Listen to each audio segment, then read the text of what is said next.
kira-kira 1 bulan itu tabrak belakang itu 36 kali. Kalau di tol kenceng ada genangan terus nahan gitu. Itu Truk masuk lajur penyelamat malah nggak selamat. ketika lebaran, Nataru nanti atau lebaran. Itu di depan itu justru orang piknik, Pak.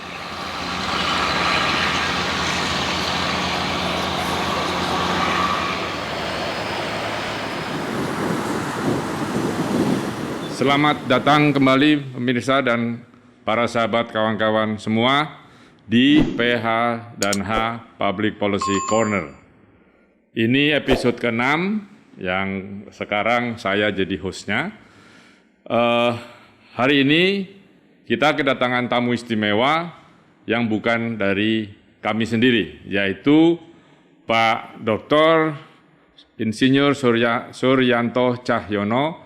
Beliau adalah Ketua Komite Nasional Keselamatan Transportasi atau KNKT.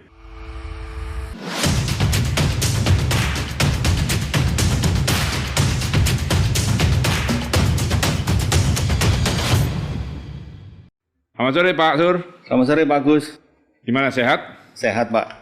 Oke, baik. Kita ngobrol-ngobrol Pak ya, rileks aja, Ya, santai. santai. Tentu kalau sama Pak Sur ini nggak jauh dari soal kecelakaan, soal keselamatan bertransportasi. Nah, kita ingin kali ini bahas soal transportasi darat, Pak. Tidak saja angkutan umum, tapi kendaraan pribadi. Khususnya yang melalui atau berlalu lalang di jalan tol.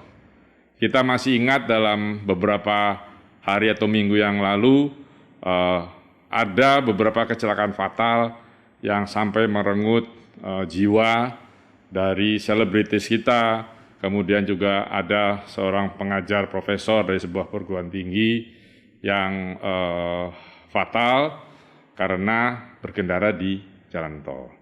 Pertanyaan saya, amankah sih Pak berkendara di jalan tol itu saat ini? Apalagi ini kan mendung-mendung gini. Kira-kira gimana Pak? Kalau masalah aman nggak aman, kita lihat dari beberapa sisi Pak. Dari data kecelakaan di jalan tol, yang khususnya yang kita waktu itu concern tol Cipali. Karena dari semua tol itu paling banyak kecelakaan, kira-kira 1 bulan itu tabrak belakang itu 36 kali di tol 36 Cipali. kali? Iya. Itu melibatkan kendaraan roda 4 atau dengan truk? Roda 4 dengan truk, ya. Oke. Tabrak belakang. Terus kemudian nyebrang itu rata-rata 5 kali. Itu data tahun 2019-an. Oke. Terus kemudian kita bersama-sama dengan pengelola tol di Cipali, ada beberapa usaha-usaha yang kita lakukan. Tapi kita melihat profil kecelakaan di tol Cipali. Pertama, gap kecepatan antara kendaraan besar dan kendaraan kecil yang lebih dari 30 km per jam. Dari standar untuk keselamatan di jalan tol itu gap itu antara 30 sampai maksimum 40 km per jam. Tapi truk-truk ini kan berjalan lambat Pak. Ya. Kadang-kadang berjalan 20 km, 30 km. Sementara mobil pribadi bisa 100, bisa 140. Jadi gap kecepatannya itu bisa sampai 100 km per jam. Nah ini sangat membahayakan. Yang kedua, jam terjadinya kecelakaan di Cipali itu antara jam 00 sampai jam 6 pagi, terus kemudian jam 10 sampai jam 1 siang. Oke. Itu Di dua arah, A dan B. A dan B. Tapi kebanyakan waktu itu di jalur B. Oke. Sedikit lebih banyak dibanding jalur A. Nah, kalau kita ngelihat dari jam kecelakaan antara jam 00 sampai jam 6 pagi, itu kan waktu capeknya. Jadi waktu itu kan jalan layang belum jadi, Pak. Betul. Itu dari Jakarta, dari barat, mungkin dari Merak, capeknya di Cipali. Oh, oke. Lelah, ngantuk. Terus kemudian dari timur juga capeknya tengah malam itu di Cipali. Maka itu banyak sekali kecelakaan di Cipali, maka banyak usaha-usaha yang kita lakukan membuat orang pengguna jalan tol ini mau masuk ke rest area sekedar ke belakang, ke buang air kecil atau jalan-jalan muter melepas capek atau istirahat sebentar untuk napping istilahnya, Ya. menghindarkan microslip. Ya. Jadi yang paling utama di sini adalah masalah fatigue, masalah kelelahan. Nah, maka itu kita mencanangkan untuk bagaimana kita berperang melawan kelelahan itu. Nah, kalau dari sisi itu lebih kepada masalah pribadi orang-orang. Jadi kejujuran mengatakan kalau diri kita capek, ya kita harus istirahat. Jadi jangan sok gaya kuat dari Jakarta Surabaya nggak istirahat. Pada waktu itu mungkin nasibnya baik, mungkin keberuntungan saja dia selamat. Tapi yang benar ya 3 jam 4 jam istirahatlah. Saya masih ingat itu Pak, kalau saya nyetir di luar negeri, itu 4 jam, alarm di dalam dashboard itu, di screen LCD-nya, itu teriak, Anda sudah menyetir 4 jam, mohon istirahat. Anda terus begitu bersuara. Apa itu bermanfaat misalnya gitu? Sekarang ini ada beberapa perusahaan yang berusaha menciptakan race journey, termasuk warning dengan sistem GPS memang. Ya, ada yang sudah memulai tapi belum jadi, itu untuk mewarning pengemudinya untuk istirahat. Jadi istilahnya, yang penting adalah kita menghindari microsleep. Itu harus istirahat. Ya. Karena itu terpenting bagi pengendara di jalan tol. Iya. Nah, jalan tolnya sendiri oke. Kalau jalan tolnya sendiri oke, Pak. Jadi memang kan ada analisa dari guru besar atau profesor siapa itu tentang jalan tol yang dari beton dan sebagainya itu. Selama frictionnya oke, ya nggak ada masalah. Sebenarnya jalan tol di kita nggak ada masalah. Nggak ada masalah. Ya. Cuman ada yang nanti kami mengusulkan untuk, belum ada aturannya, Pak. Masalah standing water. Standing water itu apa, Pak? Genangan air di. Oh, yang hydroplaning itu. Hydroplaning. Ya, itu kami KNKT menulis rekomendasi ke pemerintah, itu juga harus diatur seperti di bandara ya. Di bandara. Itu ada tingginya ada gitu. Tingginya karena juga banyak kecelakaan tunggal yang disebabkan ketika hujan terjadi hydroplaning. Nah, hydroplaning itu apa yang begini? Saya pernah sering lah kalau di tol kencang ada genangan terus nahan gitu. Itu hydroplaning. Itu direm atau jangan? Enggak, itu diloskan saja di kopling. Tapi kalau mobil otomatis ya dilos gasnya sambil kita kuasai setirnya. Tapi intinya kami juga membuat himbauan ketika masuk rest area untuk ngecek tekanan ban untuk menghindari ban pecah dan hydroplaning. Jadi kalau makin gembos bannya, makin gampang terjadi hydroplaning karena permukaan kontak areanya makin besar. Jadi untuk menghindari itu juga bannya juga kalau sudah groove-nya sudah kurang dari 2 mili sebaiknya diganti karena groove itu berfungsi untuk kembangan ya, groove itu kembangannya ya. Coakan itu ya. Itu berfungsi untuk membuang air untuk menghindari hydroplaning. Kalau usia ban, Pak, kan maksimum 5 tahun kalau saya nggak salah. Secara general iya, tapi sebetulnya ban itu sepanjang dindingnya nggak ada retak-retak, istilahnya mengalami aging ya. Kalau orang Solo ngomong karete mati, Pak. Iya. Nah ini kalau selama itu dalam kondisi baik ya monggo saja dipakai. Nah itu berarti tadi ban, terus kondisi jalan tolnya, kemudian microsleep. Nah, terus tadi sudah jarak terlalu dekat, ya kan? Nah, sekarang rambu-rambu gimana, Pak, di jalan tol? Jadi rambu ini kami juga meminta, kebetulan kemarin juga ada masukan dari Jasa Raharja untuk membuat rambu di jalannya sendiri untuk mengingatkan. Nah, memang kita ini kadang-kadang rambu sudah dipasang, tapi kita harus juga melakukan penelitian apakah fungsi rambu tersebut tercapai sesuai dengan kita inginkan. Nah ini kadang-kadang kita belum sejauh itu meneliti efektivitas rambu. Pengulangannya sampai berapa jarak yang efektif untuk kondisi-kondisi kita. Mungkin nggak sama juga di luar negeri. Kita mungkin butuh lebih banyak atau lebih sedikit. Ya. Kami belum bisa menyatakan harus bagaimana, tapi itu harus ada penelitian dari khususnya dari universitas lah. Nah sekarang rambu sudah. Kalau kita nyetir di tol kan ada semacam speed bump yang gitu. Itu bermanfaat nggak? Kata para ahli ada yang bisa bilang itu ngerusak rem atau ngerusak apa gitu. Itu gimana dari sisi keselamatan? Kalau dari sisi keselamatan, kalau bumpernya itu terlalu tinggi. Itu mobil-mobil yang kayak double cabin atau pickup yang kosong, dia begitu ngelewatin itu rodanya kehilangan grip sehingga kadang-kadang dia akan terpuntir selip. Terus kemudian ketika kita ngerem di situ dengan mobil-mobil yang ada teknologi ABS malah justru nggak bisa ngerem karena bannya kecepatannya nggak sama. Berarti berbahaya juga dong, Pak. Berbahaya, apalagi di turunan, di tol turunan tikungan dipasang rumble strip. Kita juga sudah memberikan masukan ke tol, jangan lagi masang seperti itu di tengah-tengah Tapi jalan. justru Pak, kemarin saya baru bertemu dengan beberapa BUJT, malah diperbanyak speed bump itu. Dan juga kan ada yang kayak bernyanyi gitu di pinggir. Itu apa? Itu sama saja dengan speed bump. Enggak, kalau yang bernyanyi itu enggak, itu enggak ada masalah itu, Pak. Kalau itu enggak, jadi artinya kan pemirsa kalau kena speed bump itu yang gitu jangan ngerem ya. Jangan ngerem. Apalagi yang mobil tinggi, SUV dan sebagainya gitu. Iya. Oke. Karena banyak kehilangan grab terhadap jalan. Nah, sekarang balik lagi ke persoalan truk, Pak. Kan selalu tabrak belakang atau istilah topnya itu sodomi katanya. Sodomi ya. Ya toh? Nah, itu kan kenapa sih begitu? Kenapa kita harus hindari itu termasuk kecepatan tadi? Karena kan kalau saya lihat yang tabrak belakang itu sepertinya tidak airbag-nya itu tidak bekerja. Itu kenapa? Jadi ada regulation di pembuatan mobil itu ada rules ya. Jadi truk yang tinggi itu harus ada namanya RUP, Rear Run Under Protection atau bumper belakang. Kayak pagar itu. Iya, bumper belakang.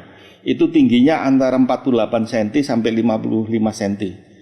Nah, semua mobil sedan, mobil SUV segala macam itu ada namanya crash protection box. Nah, di situ ada sensor untuk airbag. Nah, kalau crash protection box itu untuk ketika terjadi benturan, dialah yang akan menyerap energi kinetik dari mobil tersebut sehingga energinya diserap habis di situ sehingga ruang penumpangnya istilahnya survival space atau ruang keselamatannya itu bisa terjaga sehingga penumpangnya selamat. Nah, sekarang kalau truk itu nggak ada RUP-nya sehingga bagian kap mesin atau kabin itu langsung berhadapan dengan baknya truk. Saya kemarin barusan dari tol Pekanbaru Dumai. Itu ternyata di situ dijaga oleh ada kepolisian Adbrimob, ada marinir karena itu ada lantanal di situ. Nah, terus truk yang odol itu tidak boleh masuk, Pak. Suruh lewat arteri. Menurut saya sih bagus, tapi itu kan akan juga ya, akan menjadi atau problem di tempat lain. Maksud saya odol ya nggak boleh gitu loh, Pak. Ini kan nggak jadi nih. Odol itu over dimension overload, jadi yang truk lebar, tinggi dan berat.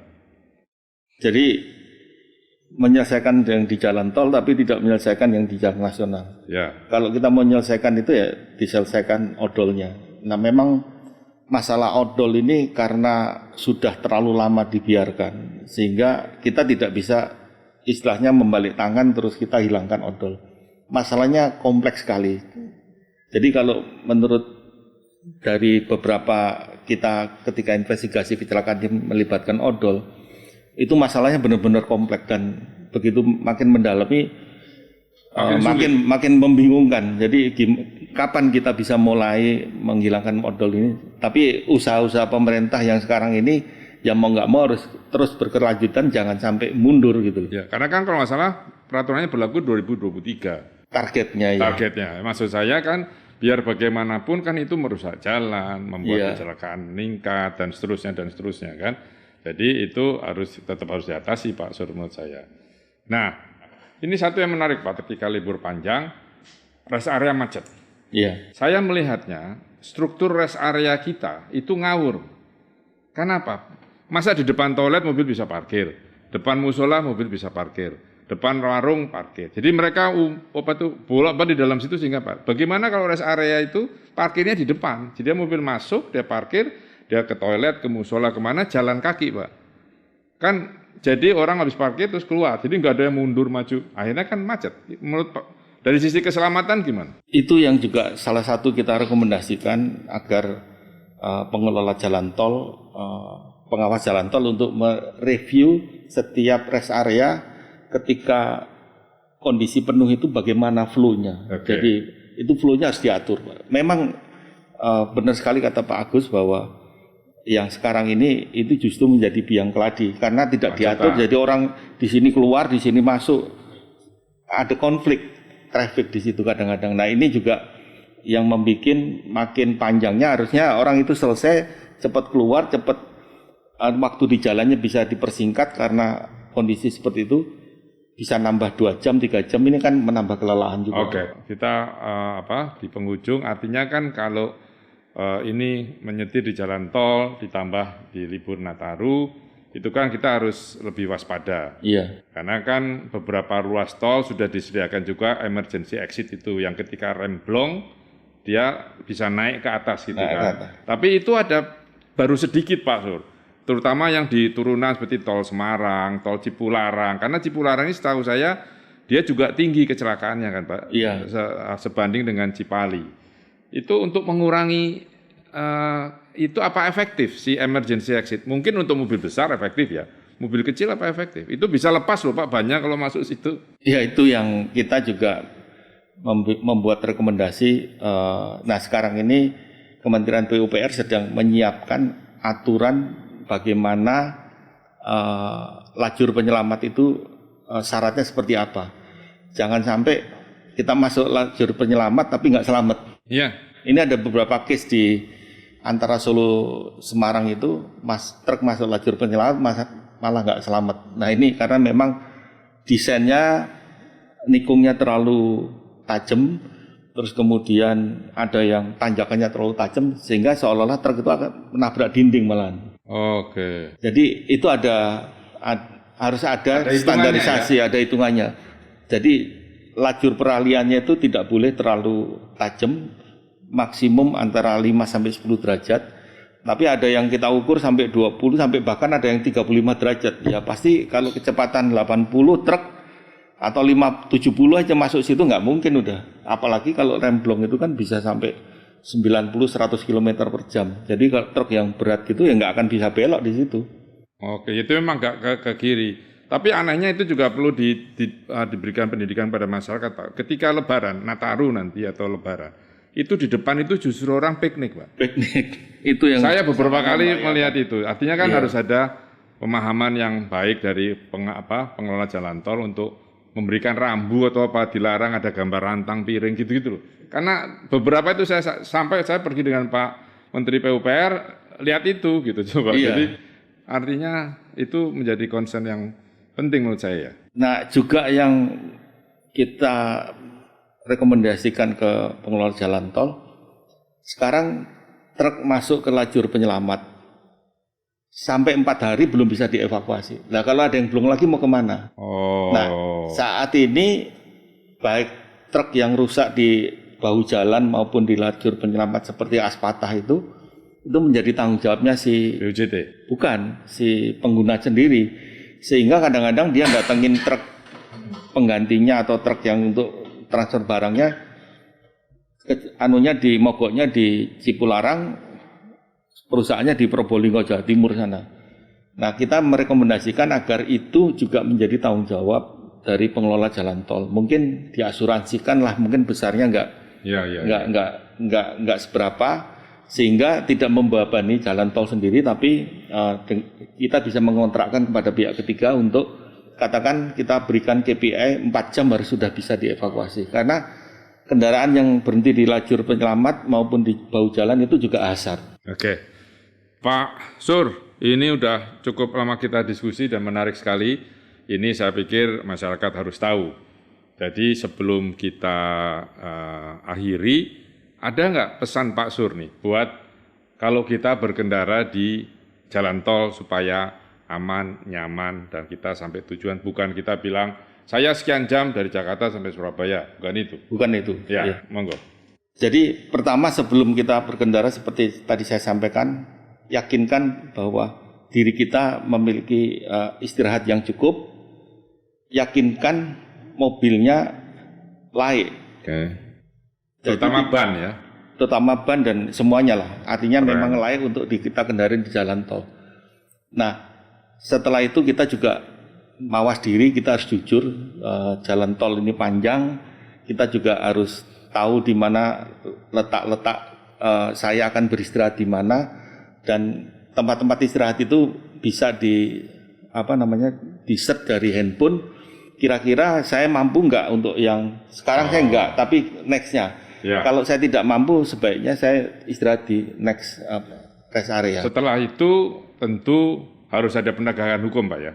Oh itu ya. Karena saya ingat Pak Kapolri sebelum dilantik jadi Kapolri yang sekarang itu pernah bilang bahwa mungkin Pak Sur ingat juga akan dia utamakan ETLE, Electronic Traffic Law Enforcement, yaitu penegakan hukum secara elektronik. Nah, menurut Pak Sur ini bisa nggak? Karena orang kita kan cuek. Kira-kira bisa nggak sebagai penutup, Pak Sur?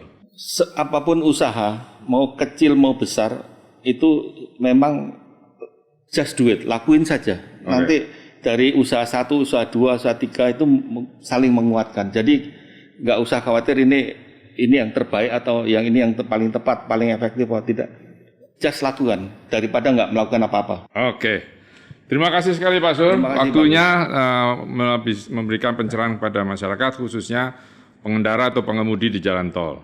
Pemirsa, jadi Pak Sur ini kalau kita bilang KNKT itu yang punya fatwa menyatakan bahwa ini laik, ini tidak, ini kecelakaan karena apa, ini kecelakaan karena apa. Jadi jangan sekali-sekali menjudge di publik bahwa kecelakaan ini karena mengantuk, karena begini sebelum KNKT mengeluarkan fatwanya. Peraturannya gitu Pak Sur ya? Iya Pak. Jadi sama kalau halal itu harus dari MUI, kalau apalagi itu harus masing-masing punya tanggung jawab. Jadi itu kita kalau menganalisa boleh, tetapi tidak boleh menjudge karena penguasanya ada di sini. Sekali lagi, terima kasih pada seluruh pemirsa. Semoga apa yang kita diskusikan, kita obrolkan ini ada manfaatnya, khususnya menjelang Nataru, di mana mungkin kawan-kawan, saudara-saudara sekalian ingin pulang kampung, ingin liburan. Perhatikan apa yang sudah disampaikan Pak Suryanto tadi.